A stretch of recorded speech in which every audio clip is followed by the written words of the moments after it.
नमस्कार दोस्तों, आज की इस वीडियो में मैं आपका बहुत बहुत स्वागत करता हूं। तो चलिए शुरू करते हैं आज का हमारा टॉपिक। और आज का हमारा टॉपिक है two objects of the verb. जब कभी भी हमें एक्टिव से पैसिव में वाक्य को परिवर्तित करना होता है और वाक्य के अंदर, दिए गए वाक्य के अंदर हमें एक साथ दो ऑब्जेक्ट दिए गए होते हैं, तो हमें किन नियमों को ध्यान में रखना है, यही आज हमारा विषय है। इससे पहले कि इससे संबंधित हम नियमों को समझें, मैं आपको बता दूं कि एक्टिव से पैसिव बनाने के पुरानी एक्सरसाइज में बताए गए सभी रूल्स एज इट इज वैसे ही लागू होंगे जैसे वहां पर बताए गए हैं। जैसे कि सब्जेक्ट को ऑब्जेक्ट बना देना है, ऑब्जेक्ट को सब्जेक्ट बना देना है, टेंस के अनुसार ही हमें हेल्पिंग वर्ब का यहाँ पर चुनाव करना है, पैसिव में हमेशा third form of the verb ही लगानी है, बाय का हमें इस्तेमाल कर लेना है, नॉमिनेटिव केस के प्रोनाउन को ऑब्जेक्ट बनाते समय ऑब्जेक्टिव केस में बदल देना है। जैसे यदि नॉमिनेटिव केस का प्रोनाउन हमें दे रखा है ही, तो उसे पैसिव बनाते समय हमें हिम में बदल लेना है। और इसी प्रकार से ऑब्जेक्टिव केस का जो प्रोनाउन रहेगा उसे सब्जेक्ट बनाते समय नॉमिनेटिव केस के प्रोनाउन में बदल देना है। जैसे यदि ऑब्जेक्टिव केस का प्रोनाउन दिया गया हो मी, तो हमें उसे आई में बदल लेना है। तो पुराने जो हमने नियम एक्सरसाइजेस में कई बार बताए हैं वो एज इट इज लागू रहेंगे एक्टिव से पैसिव बनाने के लिए। प्लस आज का जो हमारा टॉपिक है two objects of the verb, यानी जब ऐसा वाक्य दिया जाएगा जिसमें एक साथ में दो दो ऑब्जेक्ट दे गए हों, तब हमें क्या करना है, उसके बारे में क्या रूल्स होते हैं, उसके बारे में आज हम चर्चा करने वाले हैं। जब किसी वाक्य में दो ऑब्जेक्ट दे रखे हों, दूसरा ध्यान रहे कि दूसरे ऑब्जेक्ट को सब्जेक्ट में बदला जाना भी सही माना जाता है। यानी अगर दो ऑब्जेक्ट दे रखे हैं तो दोनों ही ऑब्जेक्ट में से किसी भी ऑब्जेक्ट को हम सब्जेक्ट बना सकते हैं, वो हमारे ऊपर निर्भर करता है। और दोनों ही परिस्थितियों में अगर हम पहले ऑब्जेक्ट को सब्जेक्ट बना लेंगे तब भी, और अगर हम दूसरे वाले ऑब्जेक्ट को सब्जेक्ट बना लेंगे तब भी, दोनों ही परिस्थितियों में हमारा वाक्य ग्रामेटिकली बिल्कुल ठीक कहा जाएगा। तो आइए इससे संबंधित एक्सरसाइज करते हैं और वाक्य देखते हैं किस प्रकार के आ रहे हैं। जैसे आप ध्यान दें, 1 नंबर वाक्य है स्क्रीन के ऊपर, ही टीच अस इंग्लिश। तो अगर आप इस वाक्य को ध्यान से देखें तो हमारा सब्जेक्ट क्या है, हमारा सब्जेक्ट है ही, हमारी वर्ब क्या है टीच, हमारा ऑब्जेक्ट क्या है। अब क्योंकि हमने बताया हमारे पास दो ऑब्जेक्ट हैं, तो एक ऑब्जेक्ट है अस और दूसरा ऑब्जेक्ट है इंग्लिश। अब हमने बताया कि दोनों ही ऑब्जेक्ट को हम सब्जेक्ट बना सकते हैं पैसिव बनाने के लिए। दूसरा, क्योंकि ये प्रेजेंट इंडेफिनिट टेंस का उदाहरण है, तो उसी के अनुसार जो helping verb present indefinite tense में पैसिव वॉइस में लगाई जाती है इज एम आर, हम उसी का इस्तेमाल यहाँ पर करने वाले हैं। प्लस सब्जेक्ट को ऑब्जेक्ट तो बनाना ही है, अब दोनों और ऑब्जेक्ट को सब्जेक्ट बनाना है। अब दोनों ही ऑब्जेक्ट में से पहले वाले वाक्य में आप देखेंगे हमने अस को सब्जेक्ट बना लिया है, और दूसरे वाक्य में आप ध्यान देंगे इंग्लिश को हमने सब्जेक्ट बना लिया है। अगर हमने वी से वाक्य की शुरुआत की तो वी के साथ हेल्पिंग वर्ब लगानी है आर, उसके साथ हमें third form of the verb लगानी है टीच की, वो लगा ली हमने टॉट। फिर हमने second object of the line लगा दिया है इंग्लिश, फिर बाय का इस्तेमाल किया, और जो हमारा सब्जेक्ट था ही, उसे हमें ऑब्जेक्टिव केस में ले जाकर लिख दिया है हिम। तो या तो वाक्य आप इस रूप में परिवर्तित कर लेंगे, या फिर आप वाक्य इस रूप में परिवर्तित करेंगे जैसे यहाँ पर किया गया, हमने सेकंड ऑब्जेक्ट को सब्जेक्ट बना लिया है, इंग्लिश को हमने सब्जेक्ट बना लिया, इंग्लिश उसके साथ हेल्पिंग वर्ब, फिर वही इज एम आर में से कोई एक इज का इस्तेमाल किया जाता है क्योंकि सिंगुलर नाउन है, उसके साथ हमने टीच की third form of the verb taught का इस्तेमाल किया है, टू का इस्तेमाल किया है, और फिर जो हमारा सेकंड ऑब्जेक्ट है अस, उसे एज इट इज लिख दिया है, उसके बाद बाय का इस्तेमाल किया है, और फिर ही जो हमारा सब्जेक्ट था उसको हम ऑब्जेक्टिव केस में ले आकर हिम बना चुके हैं। तो आप दोनों ही उदाहरण के माध्यम से ध्यान से देखें कि पहले वाले उदाहरण में हमने पहले वाले ऑब्जेक्ट को सब्जेक्ट बनाया है, और दूसरे वाले उदाहरण में हमने दूसरे वाले ऑब्जेक्ट को सब्जेक्ट बनाया है, और दोनों ही रूपों में एक्टिव से पैसिव वाक्य को बदला जा सकता है। तो आगे के जो हमारे सेंटेंसेस है वो भी ऐसे ही हैं जिसमें हमें एक साथ दो दो ऑब्जेक्ट देखने के लिए मिल रहे हैं। जैसे यहाँ पर वाक्य दिया गया है वी रिफ्यूज्ड दैम एडमिशन। तो आप ध्यान देंगे हमारा सब्जेक्ट क्या है, हमारा सब्जेक्ट है वी, हमारी वर्ब क्या है, हमारी वर्ब है रिफ्यूज, हमारा ऑब्जेक्ट क्या है, यहाँ पर दैम और एडमिशन, दो अलग अलग ऑब्जेक्ट दे रखे हैं। तो देखिए पहले हम दैम से वाक्य को पैसिव में कन्वर्ट करेंगे और फिर हम एडमिशन से वाक्य को पैसिव में कन्वर्ट करेंगे। तो देखते हैं कैसे होता है।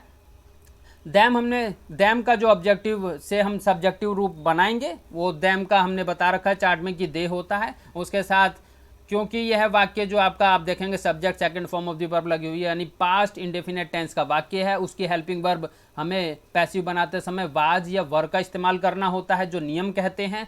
तो हमने दे के साथ में वर का इस्तेमाल करना होता है। फिर third form of the verb refuse का इस्तेमाल किया। फिर सेकंड ऑब्जेक्ट जो दे रखा है हमें एडमिशन, उसका इस्तेमाल किया। उसके बाद बाय का इस्तेमाल किया और फिर वी जो है उसे ऑब्जेक्टिव केस में ले आकर अस बनाकर लिख दिया है। तो इस तरह से हमारा जो वाक्य बन चुका है वो ये है, दे वर रिफ्यूज्ड एडमिशन बाय अस। तो या तो आप वाक्य इस रूप में कन्वर्ट कर लीजिए, या फिर अगर आप सेकंड ऑब्जेक्ट को सब्जेक्ट बनाते हैं, जैसे हम एडमिशन को सब्जेक्ट बना लेते हैं, उसके बाद वर तो आएगा नहीं क्योंकि वो प्लूरल नाउन के साथ में आता है, यहाँ सिंगुलर नाउन के साथ में हमें वाज का इस्तेमाल करना होता है। तो एडमिशन वाज रिफ्यूज्ड, फिर third form of the verb to them by us. तो आप इस रूप में भी वाक्य का कन्वर्टेशन कर सकते हैं पैसिव बनाने के लिए, जैसे यहाँ पर स्क्रीन के ऊपर दिखाए गए हैं। आशा करता हूँ आपको दोनों ही वाक्य समझ में आए होंगे। बहुत ही सिंपल सी चीज़ है, दोनों ही दिए गए ऑब्जेक्ट में से किसी भी ऑब्जेक्ट को आप सब्जेक्ट बना के